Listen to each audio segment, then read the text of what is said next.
Good morning, boys and girls. Today we're going to be working on lesson 58. Now, touch part 1. In some of those words, the letters EA make the sound E, as in eat. In some of those words, the letters EA make the sound E, as in ed. Touch the first word in column A. First word, what word? Deaf. Next word, what word? Deal. Next word, what word? Dealt. Next word, what word? Death. Everybody should be looking at column B. First word, what word? Weather. Next word, what word? Wheat. Next word, what word? Steal. Next word, what word? Pleasure. Now let's go ahead and look at part 2, boys and girls. What's the underlined part? What word? Applauded. Next word. What's the underlined part? J. What word? Virginia. Next word. What's the underlined part? S. What word? Physicist. Next word. What's the underlined part? S. What word? Terrence. Next word. What's the underlined part? Shun. What word? Publication. Let's go ahead and look at part 3, boys and girls. We're going to talk about what those words mean. Touch word number 1. What word? Harmless. Something that will not hurt you is harmless. Number 2, everybody. What word? Formal. When people are very stiff and polite, they are formal. Touch word number 3. What word? Delicately. If you do something delicately, you do it gently and carefully. Number 4. What word? Prominent. Someone who is prominent is well known and important. Now let's go ahead and touch part 4, boys and girls, looking at the first word. What word? Warn. Next word. What word? Restaurant. Next word. What word? Snickered. Next word. What word? Serious. Next word. What word? Arrived. Next word. What word? Couple. Next word. What word? Color. Next word. What word? Effects.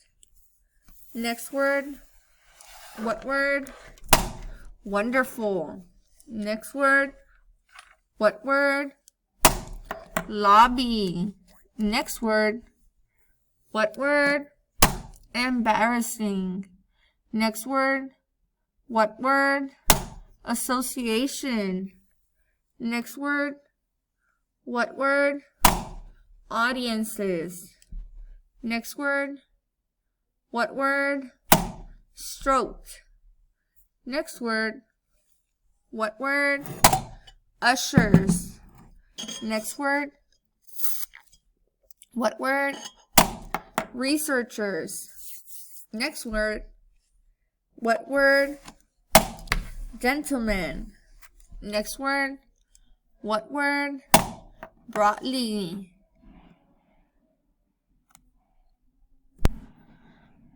Okay, so let's go ahead and begin with our story, boys and girls. The title of the story is Living It Up.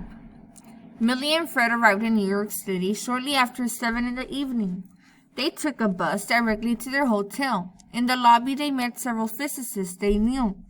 One was a very serious man named Dr. Osgood Terrence, who always spoke as if he were in front of a class of students. "Well," he said, "Dr. Jacobson and Dr. Frankel, it certainly is a pleasure to see you again.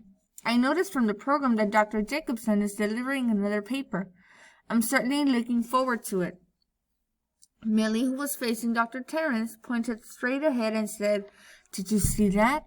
A man picked up somebody else's bag over there." When Dr. Terrence turned around, Millie pinned a large red and white button on the back of his collar.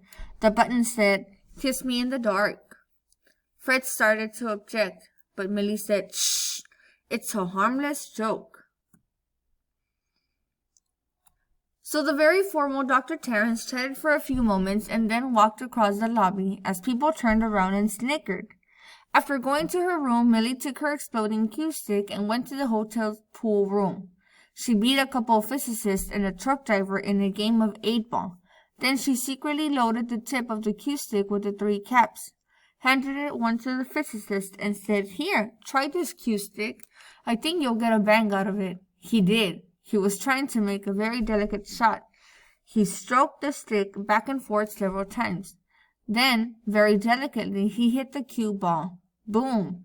The physicist dropped the cue stick and jumped about a foot off the floor. Everybody laughed, but the physicist who tried to make the shot didn't look very happy. Before going to bed, Millie shook hands with a very prominent physicist. Of course, she had handshake buzzer in her hand. She pinned another red and white button on the back of the woman from California. Then she went to her room and retired for the night. She was having a wonderful time. The next morning at 9 o'clock, she gave her talk. About 70 people were in the audience. A professor from Virginia introduced her. "Dr. Jacobson," he began, "is one of the leading laser researchers today." He then listed some of the papers Millie had written for publication and told something about her research. Then people in the audience clapped, and Millie stood up. She said, "I am passing out a paper that summarizes what I have learned about the effects of laser beams on different metals." 3 ushers passed out copies of the paper to everyone in the audience. "Please do not open the paper yet," Millie said, as the papers were being passed out. "We'll go through it together." The members of the audience held their copies and waited. Printed on the cover of each copy were those words, "Everything I have learned about the effects of lasers," by Dr. Millie Jacobson. "Okay," Millie said after all the papers had been passed out. "You can thumb through your copy now." As the members of the audience thumbed through the pages, they began to laugh. Every page was blank. A young physicist from Texas yelled out, "You've learned just as much about lasers as I have." Everybody laughed. Others in the audience made comments. Then Millie delivered her real paper, and after going through it, she answered questions from the audience. She was very well received. The audience applauded for over a minute, and Millie smiled broadly. She was having a great time. Just as the audience was getting up to leave, Millie said, "Ladies and gentlemen, I would like to warn you against eating in this hotel's restaurant." Everybody stopped and looked at Millie. "They have some very embarrassing things going on there. Yesterday evening, I looked at my table and saw the salad dressing." "Oh no," some of the people shouted. "That's corny." But Millie loved it. Okay, so after you're done watching my video about Lesson 58, make sure you complete workbook Lesson 58, boys and girls. Thank you and have a great day.